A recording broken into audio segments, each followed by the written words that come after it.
Hello, welcome back to the Try for More YouTube channel. My name is Elise and we do everything here one take, start to finish.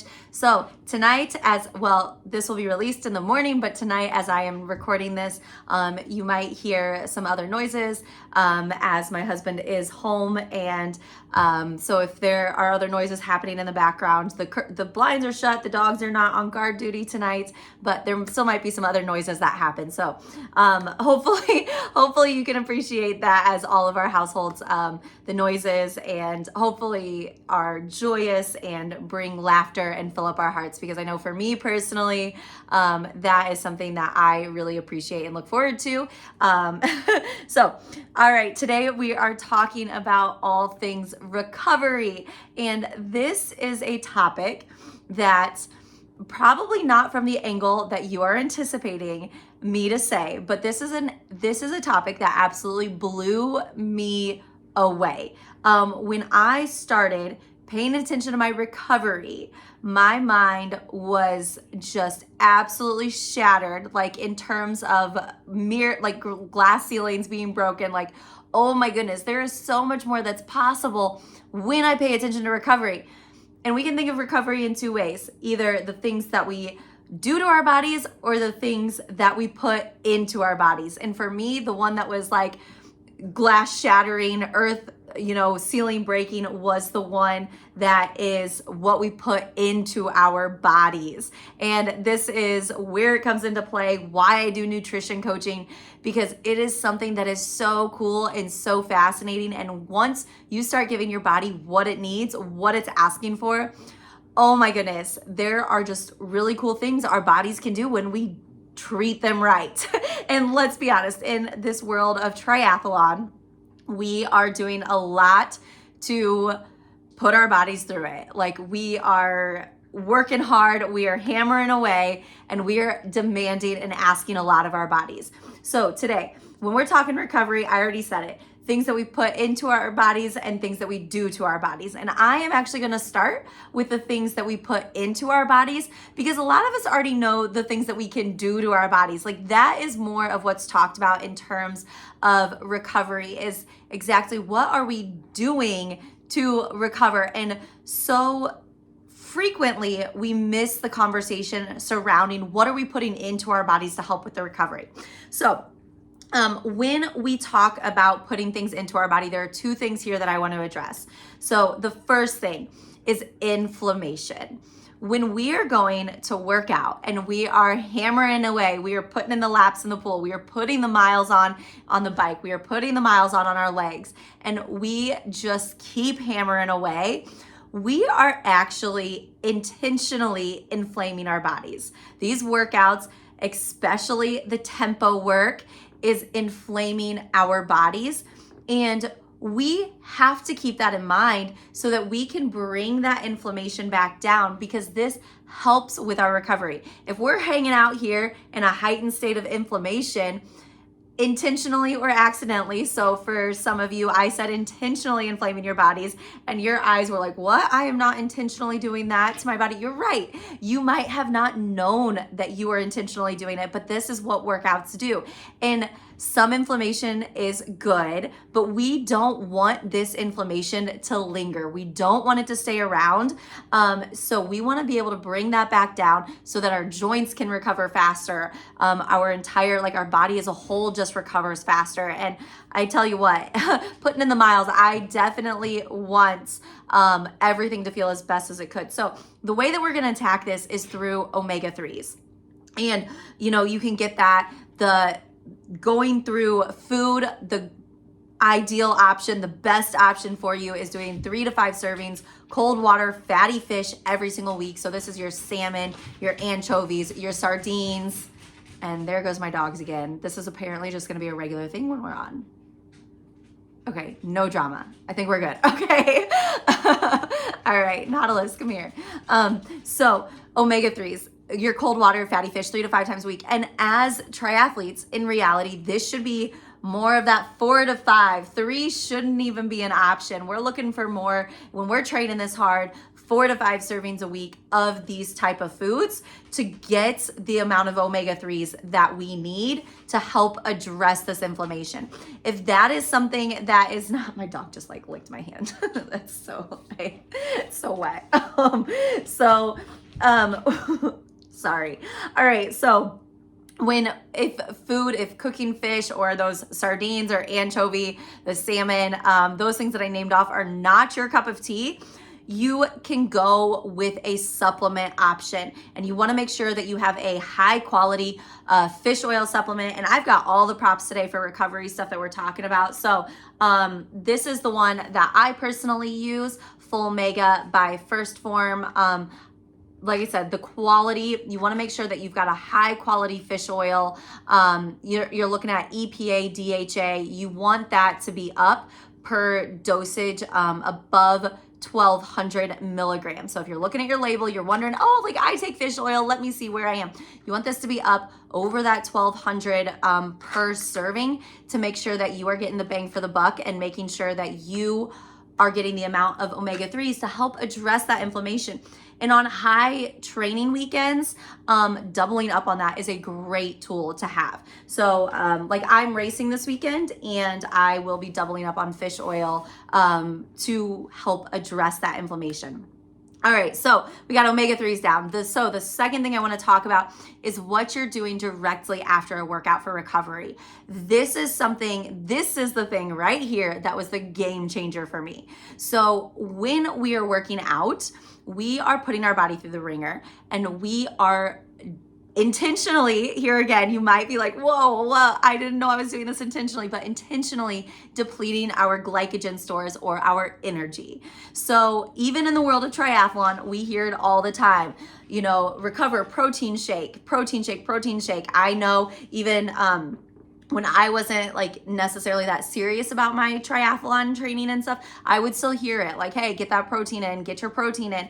And I didn't understand that it was more than just protein. So you actually want to make sure that you are getting in a high glycemic carbohydrate that is fast digesting, so that when you are done with a workout, that carbohydrate, that high glycemic carbohydrate, is going straight to replenishing your energy stores. And then when that happens, you follow that up with protein, and that goes to your muscles for recovery. So if we aren't addressing replenishing those energy stores, that protein then, if we're gonna follow it up with a protein shake, is going to go into refilling those energy stores, because the body is focused on survival and not about what we want. It doesn't care that your muscles ache. It doesn't care that they hurt. It's like, hey, I need energy. You just took all that away from me, and I need energy and I need it now. So therefore, I'm going to take the first thing that you put into my body, this food that you gave me, I'm going to take that and I'm going to put it directly into my energy. And we want to make sure that we're doing this quickly. So I said a high glycemic, fast digesting carbohydrate.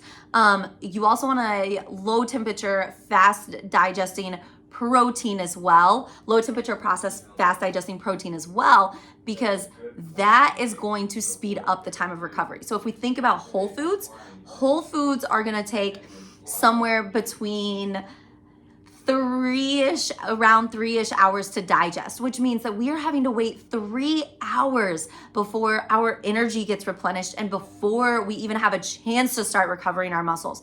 If we do this with this duo of the fast digesting carbohydrate, fast digesting protein, we put those two together, send it into our body right after a workout. In about 30 minutes, it's going to get into our system. And that means that our body starts recovering that much quicker, because our body doesn't start to recover until it has food. That's the way it's wired. That's the way it works. It thinks it's still working out until it gets that food to tell it otherwise. So again, with the props. So I personally, this is another First Form product that I use as well, the game changer for me. And this is where, like I said, my mind was shattered.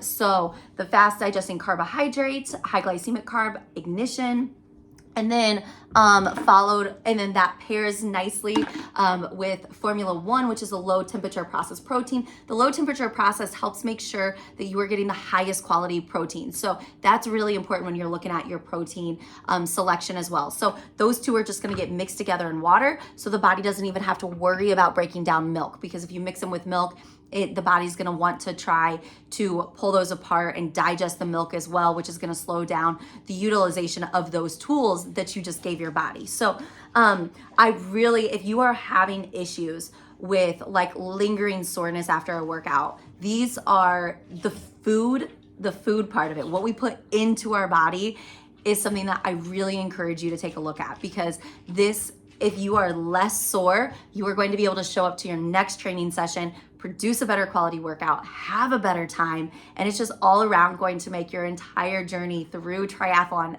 that much better. And it's really cool when you put these things in and to see, hey, how fast does my body bounce back? Because you know what it's like when you have that lingering soreness. So what happens if you no longer have that lingering soreness? I'm not gonna say it takes it all away, because after I go and I have a hard workout, like after I go run a hard half marathon or after a race like I'm doing on Saturday, I'm going to have a little bit of lingering soreness just because of how hard I've worked, but it's not gonna last 3, 4, 5 days like it has in the past. And that is a beautiful thing. All right, so moving on to the things that we do to our body. So this is more of where the buzz is around with recovery.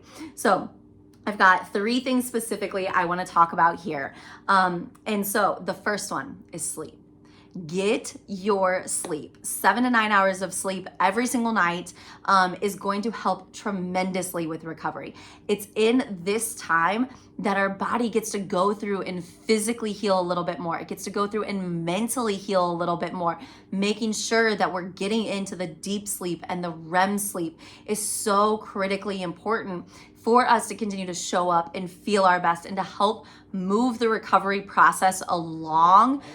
So don't dismiss your sleep. Hey, look, I'm giving you a great excuse to make sure you're getting 7 to 9 hours of sleep every single night. You're like, hey, my body, it needs it. Like, I've got to make sure that I'm recovered mentally and physically. So we're gonna go to sleep now and call it a day. So this is something you don't want to look over. You don't want to just like glance past and be like, oh, I can go on 5 or 6 hours of sleep. Sure, you can. We all can.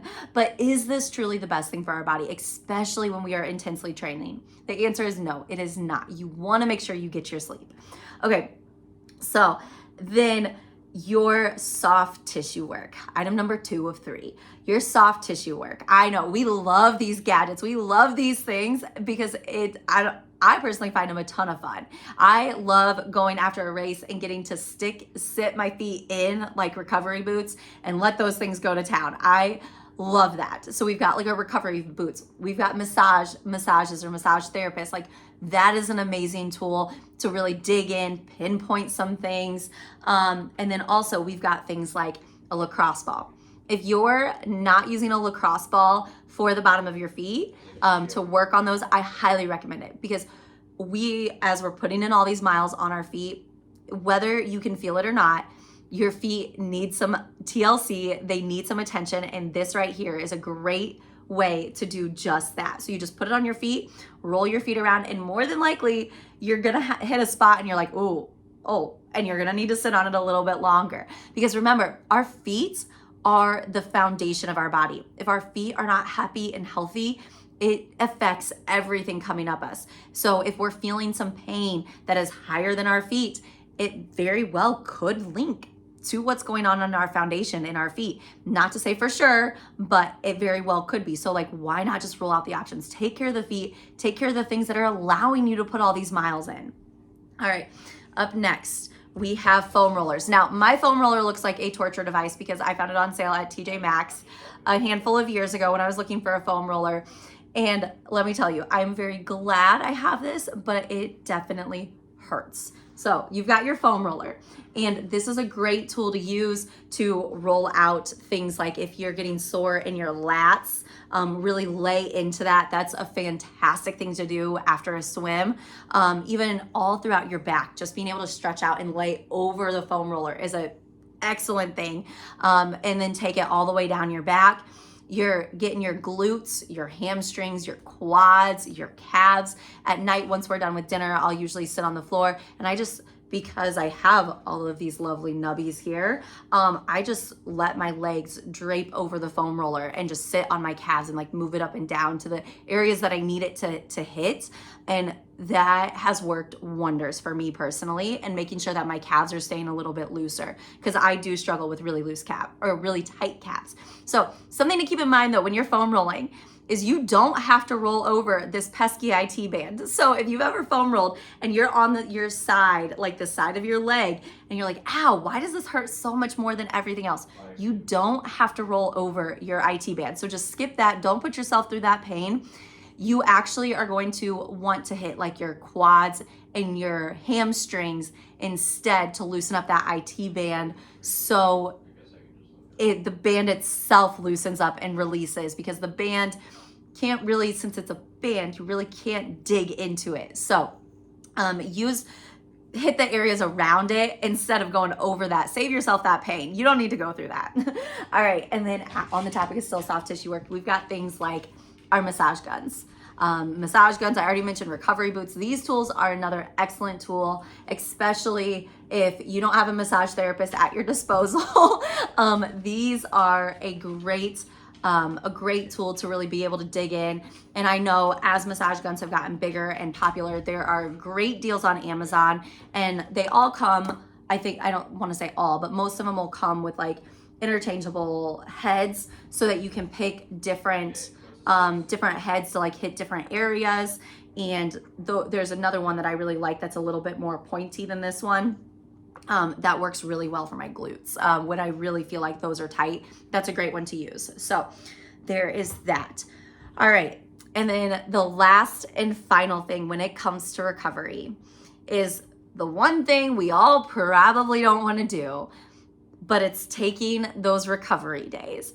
Your body needs the recovery. So even if you're like, hey, I absolutely cannot sit still this long, even if you are going out and you are getting in a nice, easy 30, 45-minute walk because you're just like, my body can't sit still this long, that's okay. But you do need those recovery days to allow your body to heal, to recover, to come back to some kind of a little bit of like normalcy before we put it through the ringer again.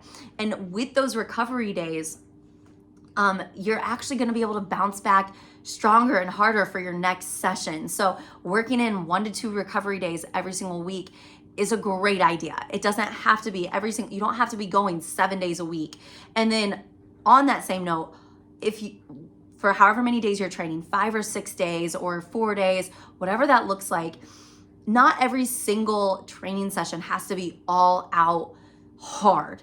Especially when it comes to your runs. Respecting those slower runs are something that is going to continue to pay you back. So if you have a slower run scheduled and you're like, I just want to get after it, I don't want to hold back, I understand. Trust me, I understand. That was something that was so hard for me, and I'm honestly still adjusting to this. I had a run this past weekend.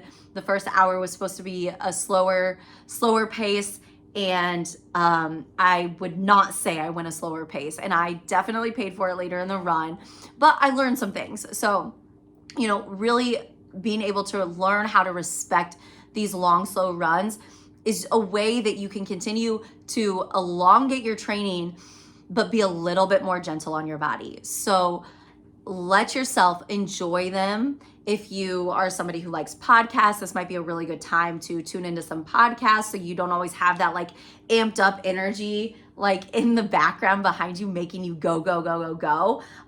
Or this could be a great time to go for a run without headphones and just allow yourself to potentially get into like a meditative state and to experience what it's like to run without headphones. So hopefully you'll learn something here today. And if you did, I'm stumbling a lot. Wow. So if you learned something today, I would love for you to share this with a friend, pass it along, hit that subscribe button as we drop new episodes every Friday. And if you have any questions about any of this or you want to add to this conversation, drop them in the comments. I would love to see your thoughts on this topic, because recovery is something so often we try to dismiss and push off, but in reality, in these recovery tools is actually how we are going to continue to grow and progress and enjoy this sport, because we are giving our body and treating our body the way we should. That way it will continue to show up for us day in and day out. So, all right. Thank you so much for tuning in. Please give us a share if you learned something today, and get out there, keep trying for more.